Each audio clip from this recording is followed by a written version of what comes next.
Bismillahirrahmanirrahim. Assalamu alaikum. Today we will discuss lab number 5. The title of the lab is the speed control of shunt wound DC motor. Now this is the shunt wound DC motor. This is the DC machine, and this DC machine will be used as a shunt wound motor.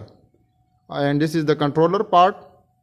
We are having this controller, and by means of this controller we can control the torque and the speed of the DC motor. We can apply some external torque by means of this controller. Okay, coming towards the diagram, the connection diagram, we are having a 210 volts DC supply that is available over here, and this supply is connected to the starter of the DC motor, and the starter is connected in the armature part of the DC motor.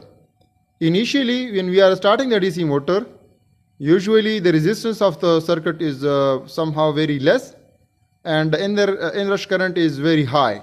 So to limit the inrush current, we have to connect this starter, and when the motor starts safely, we have to take it out from the circuit. So this starter is connected with the armature part A1. Similarly, we are having, this is the shunt wound motor, so we are having a rheostat. This is the rheostat, external rheostat, and this external rheostat is connected in the shunt part of the shunt wound motor. So let me start the experiment.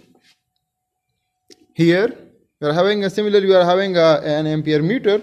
It will give the value of the current, and we are having the speedometer, the tachometer. It will give the speed of the DC motors, and this reading will be multiplied with a factor of 2, right? So let me start the I am switching on the power supply. So here you can see the motor is safely started, and now we will take out this starting resistance, because there will be some power will be dissipated in the starting resistance, so we have to take it out from the circuit. Now here you can see the starting the current is 0.11 ampere, and the speed of the motor is you can see 1200 RPM. So I am increasing the resistance, and you can see here the resistance, the RPMs increase from 1200 to 1290 RPMs, and the current will reduce. Further increasing the shunt resistance, the speed will increase and the shunt current will decrease. Similarly, you can see here the RPM is near to 1380, and the current reduces to 0.07. Further increasing the resistance, RPM is somehow near above the 1400 mark, and here the shunt current reduces to 0.06 ampere.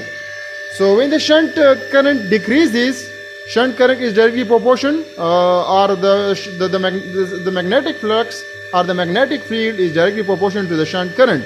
When the shunt current decreases, the speed of the DC motor will increases.